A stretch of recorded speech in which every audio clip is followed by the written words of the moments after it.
जय शिवराय मित्रांनो जनसमर्थ पोर्टल शेतकरी असो, सुशिक्षित बेरोजगार असो, उद्योजक असो किंवा न उद्योजक असो, महिला लाभार्थी असो किंवा स्वसहायता बचत गट असो, अशा विविध प्रकारच्या विविध स्तरामधील जे काही लाभार्थी असतील अशा विविध प्रकारच्या लाभार्थ्यांना ऑनलाईन पद्धतीनं कर्ज उपलब्ध करून देण्यासाठी सुरू करण्यात आलेले एक महत्त्वाचं असं पोर्टल। आणि मित्रांनो, याच पोर्टलच्या माध्यमातून आता फार्मर आयडी जनरेट झालेल्या शेतकऱ्यांना किसान क्रेडिट कार्ड उपलब्ध करून दिले जाणार आहेत। आणि याच्याच बद्दलची, या पोर्टलच्या बद्दलची थोडक्यात अशी माहिती आजच्या व्हिडिओच्या माध्यमातून जाणून घेण्याचा प्रयत्न करणार आहोत। मित्रांनो, शेतकऱ्यांना दिली जाणारी पीक कर्ज, त्याच्यासाठी लागणारा कालावधी, या पीक कर्जाच्या मंजुरीसाठी लागणारा कालावधी, त्याच्यासाठी लागणारी कागदपत्र, याच्यासाठी लागणारा खर्च, हे सर्व कमी करण्यासाठी आपण यापूर्वीच पाहिलं होतं की केंद्र शासनाच्या माध्यमातून, आरबीआयच्या माध्यमातून काही करार करण्यात आलेले होते आणि शेतकऱ्यांना अगदी काही मिनिटाच्या कालावधीमध्ये आणि अगदी 1 रुपयामध्ये पीक कर्ज उपलब्ध करून देण्याची सुविधा निर्माण करण्यात आलेली होती। मित्रांनो, या सुविधेच्या अंतर्गत या जनसमर्थ पोर्टलच्या माध्यमातून शेतकऱ्यांसाठी असणारी जे काही पीक कर्ज, तारण माल असेल, तारण कर्ज असतील किंवा किसान क्रेडिट कार्ड असतील, फिशरीज साठीची किसान क्रेडिट कार्ड असतील, अशी विविध प्रकारची कर्ज देखील जोडण्यात आलेली आहेत। ज्या शेतकऱ्यांची ऍग्रीस्टॅक वरती नोंदणी होत आहे, अशा शेतकऱ्यांचे ज्यांचे फार्मर आयडी जनरेट झालेले आहेत, अशा शेतकऱ्यांना आता किसान क्रेडिट कार्ड देखील उपलब्ध करून दिले जात आहे आणि त्याची नोंदणी सुद्धा याच पोर्टलच्या माध्यमातून केली जात आहे। मित्रांनो, याच्यासाठी आपण जर पाहिलं तर ऍग्रीस्टॅकचं MHFR ऍग्रीस्टॅकचं जे पोर्टल आहे, या पोर्टलवरती सुद्धा तुम्हाला जनसमर्थची जी काही लिंक आहे ती देण्यात आलेली आहे।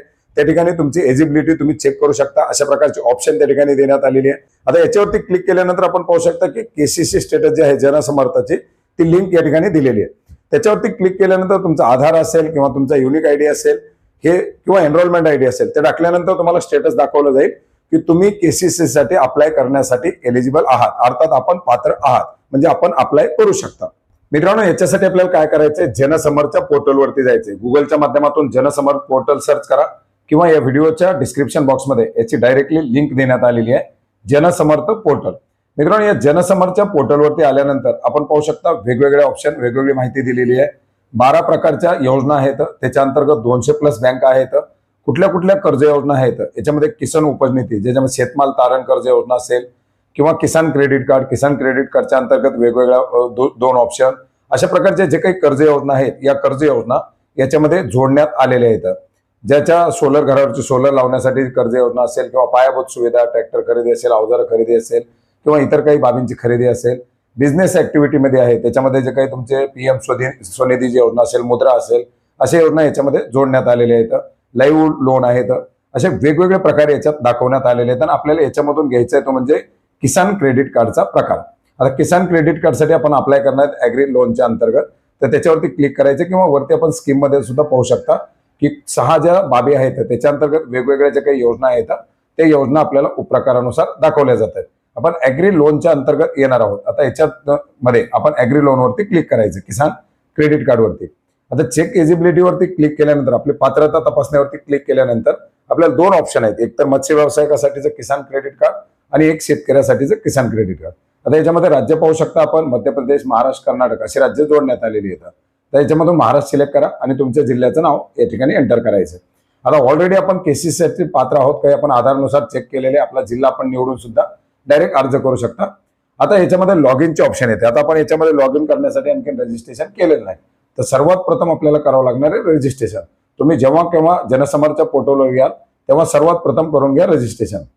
रजिस्ट्रेशन मध्ये काय करायचं, मोबाईल नंबर द्यायचा आहे, खाली एक तुम्हाला कॅप्चा कोड दिलेला आहे, तो कॅप्चा कोड पाहायचा आहे, तो खाली टाकायचा आहे। याच्यानंतर या पोर्टल वापरच्या ज्या काही अटी शर्ती आहेत, त्या अटी शर्ती पूर्णपणे पॉलिसी वगैरे वाचायची आहे। ते वाचून प्रत्येक पॉलिसी आपल्याला ऍक्सेप्ट आहे असं त्याला प्रत्येक पॉलिसीला वाचून पुढे जायचंय आणि तिन्ही जे काही पॉलिसी, टर्म्स अँड कंडिशन, डिक्लेमर सर्व पाहिल्यानंतर मला मान्य असं करून तुम्हाला पुढे जायचंय। त्याच्यानंतर काय, तुम्हाला एक OTP मागवण्यासाठी ऑप्शन आहे। याच्यानंतर मोबाईलवरती एक OTP पाठवला जाईल, जो मोबाईल नंबर आपण दिलेला आहे त्या मोबाईलवरती आलेला OTP टाकून व्हेरीफाय करायचा आहे। याच्यानंतर याच्यामध्ये दुसरी ऑप्शन विचारली जाईल, तुमचा ईमेल ऍड्रेस तुम्हाला याच्यात ऍड करायचा आहे का, असेल तर करू शकता, नसेल तर स्किप करू शकता, दिला तर अतिशय चांगला आहे। आता आपण निवडली होती किसान क्रेडिट कार्डची ऑप्शन, ती आपल्याला या ठिकाणी दाखवली जाईल। नसेल आपल्याला दुसरी योजना घ्यायची असेल तरी सुद्धा आपण माय ऍप्लिकेशन मधून घेऊ शकता।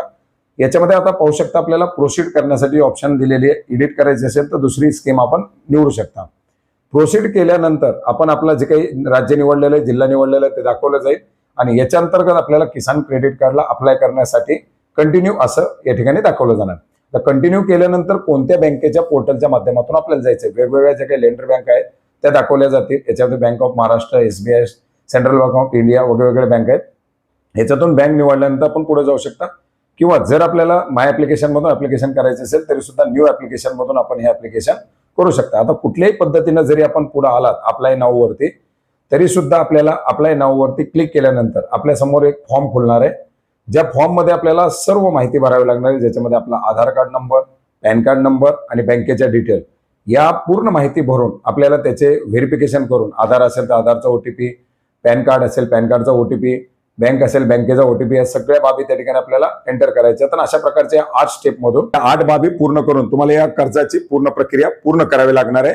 आणि याच्याच माध्यमातून आता फक्त ₹1 शुल्क आकारून कुठल्याही प्रकारचे कागदपत्र दुसरी न देता हे तुम्हाला कर्ज उपलब्ध करून दिले जाणार, किसान क्रेडिट कार्ड उपलब्ध करून दिले जाणार. मित्रांनो, इंटिग्रेटर पोर्टल आहे. सगळे म्हणजे लाभार्थी असतील, एकाच आधारवरून 4 ठिकाणी कर्ज आता घेता येणार नाहीत, कारण हे आधार आता लिंक होणार आहे. त्याचबरोबर जे काही कर्ज मिळाले नसते लाभार्थी त्यांची ओळख या ठिकाणी येणार आहे. तुमचा फार्मर ID, तुमच्या शेतजमिनीची माहिती, तुमच्या कर्जाची माहिती ही सगळी एकत्रितपणे होणार आहे. आणि याच्यासाठी हा सर्व एक चाललेला खटाटोप आहे. मित्रांनो, अतिशय महत्वाचं असं असलेलं हे जनसमर्थ पोर्टल, लवकरच याच्यावरील प्रक्रिया सुरळीत होतील. लवकरच हे पोर्टल व्यवस्थितपणे चालू होईल आणि हे पोर्टल पूर्णपणे कसं वापरायचं याच्याबद्दल सुद्धा आपण एका व्हिडिओच्या माध्यमातून माहिती घेण्याचा प्रयत्न करणार आहोत. भेटूयात नवीन माहितीसह, नवीन अपडेटसह. धन्यवाद.